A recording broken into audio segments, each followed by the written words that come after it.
Reverse innovation, தலைகீழ் கண்டுபிடிப்பு.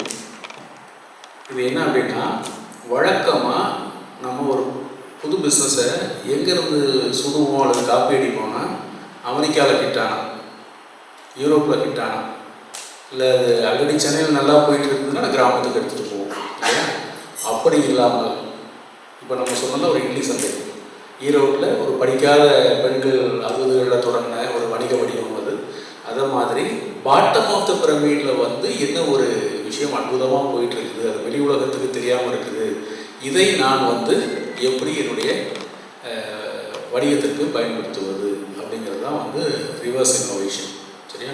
ஒரு பிரமிட் இருக்குது, நம்ம எல்லாரும் என்ன ட்ரை பண்ணுறோம் அப்படின்னா, ஒரு நிறுவனம் இதில் வெற்றி பெற்றுச்சு, ஒரு ஜோகோ வந்து அக்கௌண்ட்ஸில் மேலே போயிட்டாங்கன்னா அதை மாதிரி ஒரு 100 அக்கௌண்ட்ஸ் ஆஃப்டர் வருது இல்லையா?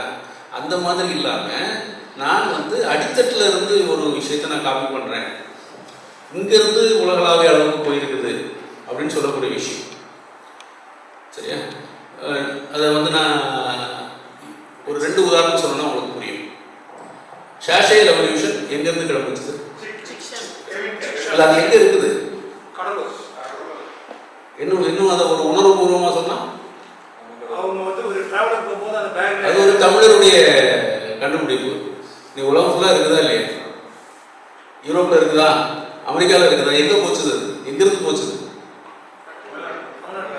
அதைத்தான் நான் சொல்லிட்டு இருக்கேன் உங்களுக்கு. நீங்கள் அமெரிக்காக்காரன் பண்ணுறதையும் சிங்கப்பூரில் பண்ணுறதையும் ஐரோப்பாவில் பண்ணுறதையும் காப்பி அடிக்கிறதுக்கு பதிலாக இங்கிருந்து புதிய வடிவங்கள் ஏதாவது கண்ணில் பட்டுச்சுதுன்னா அதை எடுத்து நீங்கள் பெருசாக்குங்க அப்படின்னு நான் சொல்லிட்டு இருக்கேன். அதே மாதிரி நம்ம என்ன காப்பி அடிக்க முடியுமா? இட்லி செஞ்ச ஒரு அருமையான உதாரணம் இல்லையா? டப்பாவால ஒரு அருமையான உதாரணம். இதை மாதிரி உங்கள் கண்ணில் பழகுவதை நீங்கள் விட்டுறாதுங்க.